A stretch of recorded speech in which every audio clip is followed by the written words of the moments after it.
I was bit, but I'm not bitter. Huh? That's the Apostle Paul.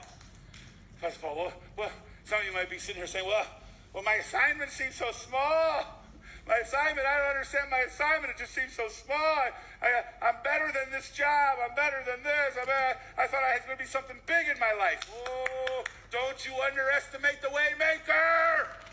Don't underestimate the way maker. Sometimes it can be generational. So my mom, when she was a young girl, the band will come up. When my mom was a little girl, her father committed suicide. Left my mom with 2 sisters and a brother, and her mom, my grandma, who was about this tall and couldn't speak a word of English. They had a scrape. Mom had to drop out of school to work to support the family. And then Mom got married to my dad.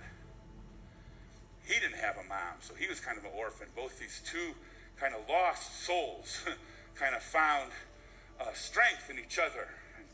Mom hardly traveled 30 miles from home. 30 miles. That's about it. Once my dad took her to Florida, and once my dad took her to Vegas because she liked this person named Liberace. Even my mom had faults. Okay? All right? Okay? But other than that, she didn't. She stayed at home and took care of a house, a very small house. When we got a little older, Mom started working downtown Cleveland, just about a 20-mile drive. And she worked in banquet halls, as she would say, serving the rich people at their banquets. Every once in a while, my mom would come home crying. I'd see her because she got yelled at for, I don't know, doing something wrong, putting someone's coffee in the wrong cup or something, I don't know. And she'd come home crying, made me mad. I'd see tears in my mom's eyes. She was doing that job not because she wanted to. She was doing that job so her boys could have shoes. And that's why when I go into a restaurant, I try to the very best of my ability. Am I nice when I come into Panera Bread, by the way? Can you just tell me the truth, okay? Okay, because I made a commitment. I'm not going to treat anybody poorly. Because those rich people, in my mom's eyes, treated my mom poorly. And I take that personally. She was just trying to make a living. That's all she was trying to do. So she'd come home. And then my mom got cancer, and my mom would pass away, and we would go home to visit her in Cleveland, and Vicki and I went, and she was in kind of hospice, and I went to see her, and she was in bad shape, and my dad was there, and he was with her all day, and it was taxing on him. They were married for over 60 years. So I said, let's go home. I had Vicki stay, and I took my dad home. And I got him something to eat, and he sat at the dinner table. It was hard on him. He was dependent upon my mom in a big-time way. We were talking. Sometimes in life you see roles reverse. Sometimes you see the parent become the child. And sometimes you see the child become the parent. And that was one of these moments when Dad was leaning on me. I wasn't used to it. But I listened to him. I felt privileged to be in that space. My dad said, you know, Carl, Mom doesn't know she's dying. I said, well, I don't know if she does or not. He goes, she doesn't. I said, so what's the matter? And he says, she would want to know. She's a woman of great faith. She needs to know that she doesn't have much time on the earth. And I said, well, then we should tell her. My dad looked at me and said, could you tell her tonight? I was honored my dad told me that. I was honored. Because he's done a lot of tough things for me. I would love to do something for my father. So I went back to the hospice that night, and Mom always made my life better all the time. And intuitively, she just knew she was going to make Carl's life easier again. So I walked her by her bedside, and I grabbed her hand.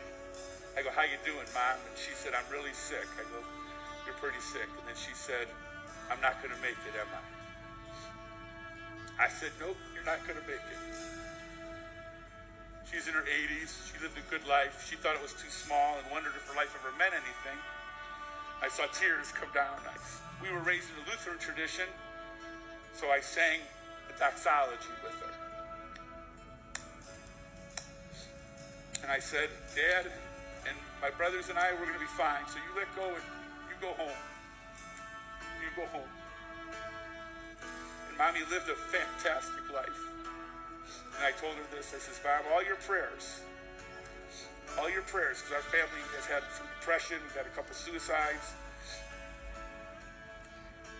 I said, Mom, you broke the chain. Thank you, Mom, for breaking the chain. You broke the chain. This little life that you think didn't matter much at all goes on for generations. I have 2 older kids, one in Chicago, one in Columbus. And if you walk into their homes today, the first picture you'll see on the wall is a picture of my mom. Generations, breaking chains. Are you all with me, church? That's because he's the way maker. So you hang on to your assignment. Hang on. Have the heart of a follower. Don't get proud. Don't get bitter. You're going to get bit, but don't get bitter. Don't get bitter. Get better. And let the waymaker show you that what you think might be a mistake could actually turn into a miracle, which could actually turn into your mission, and you could change the world for generations. There's a church in Malta today, started by the Apostle Paul. You know why? Because Jesus, he's our way maker. Are you all with me, church? He's our way maker. Let's all stand together. Hey, thanks so much for being here. We're filled with gratitude and humility that you're here today. I know it's awkward. I know it's clumsy. I know it's not optimal, but you're here. We salute you and say thank you for that. And we're going to keep moving forward because God's our way maker. Let's close today by singing about the great way maker we have. Thanks for being here, everybody.